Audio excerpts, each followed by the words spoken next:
নমস্কার বন্ধুরা, Bengali food point 2.0-তে সবাইকে স্বাগত। আজকের রেসিপি হচ্ছে ছানার নবরত্ন পোলাও। আমি সবগুলো রেডি করে নিয়েছি, তারপর আমি চলে যাচ্ছি চুলায়। আমি একটা প্যানে একটু তেল দিয়ে তা এখানে টুকরো করা আলু দিয়ে দিচ্ছি। আলুগুলো চাইলে আপনারা সেদ্ধ করে নিতে পারেন। আমি হালকা একটু সেদ্ধ করে নিয়েছি যাতে তাড়াতাড়ি ভাজা যায়।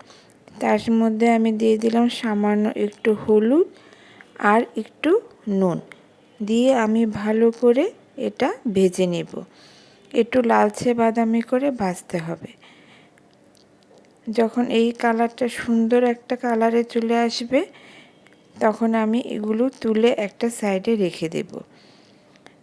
আলুটা কিন্তু যদি আপনারা সেদ্ধ করে নেন তাহলে ডাইরেক্ট এভাবে ভাজলেই হবে, আর যদি সেদ্ধ না করেন তাহলে মাঝখানে একটু ঢাকা দিয়ে দিলে আলুটা খুব সুন্দরভাবে সেদ্ধ হবে। তারপর ওই তেলে আমি আরেকটু তেল মিশাবো, চাইলে কিন্তু এখানে আপনারা ঘি ব্যবহার করতে পারেন। দিয়ে দিচ্ছি দুটো শুকনো লঙ্কা। শুকনো লঙ্কাগুলি একটু যখন কালো কালো হয়ে আসবে তখন আমি দিয়ে দিচ্ছি সামান্য একটু জিরা ফোড়ন আর একটু টমেটো কুচি। টমেটোগুলো দিয়ে তার মধ্যে আমি একটু আদা বাটা দেব। তারপর দিয়ে দিচ্ছি একটু ক্যাপসিকাম কুচি। ক্যাপসিকামগুলো আমি ছোট ছোট করে টুকরো করে নিয়েছি। তারপর একটু বেল পেপার দিলাম, red bell paper, euro bell paper আপনার চয়েস মতন এখানে ব্যবহার করতে পারেন। যত কালারফুল আইটেম হবে দেখতে কিন্তু খুব সুন্দর লাগবে। তারপর দিয়ে দিলাম সামান্য একটু টক দই। তার সাথে এবার একটু মশলা দেব, একটু লাল মরিচের গুঁড়া, একটু হলুদের গুঁড়া, দিয়ে দিচ্ছি কটা চেরা লঙ্কা। চেরা লঙ্কাটা কিন্তু খুব সুন্দর একটা ফ্লেভার দেবে। এটা ঝালটা কিন্তু আপনাদের চয়েস মতো। তারপরে আমি দিয়ে দিলাম জল ঝরানো ছানা। আমি এখানে প্রায় 1 কাপের মতো ছানা নিয়েছি, মানে 1 লিটার দুধের ছানা। তারপর আমি সামান্য একটু নুন দেব আর দেব মিষ্টি।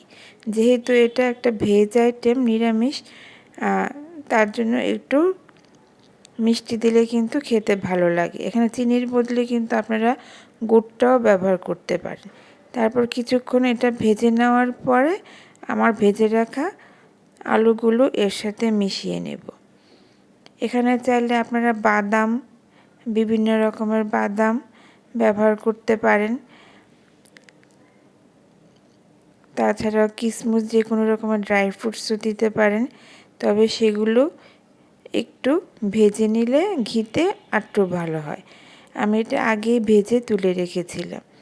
তারপর সামান্য একটু জল দিয়ে দেব যাতে এটা ভালো করে মাখা মাখা হয়।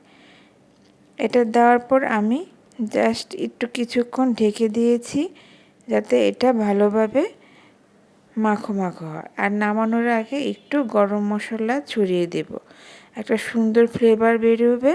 তারপর সব কিছু মিশিয়ে আরেকটু ভেজে নেব। তৈরি হয়ে গেলে আমার ছানার নবরত্ন পোলাও।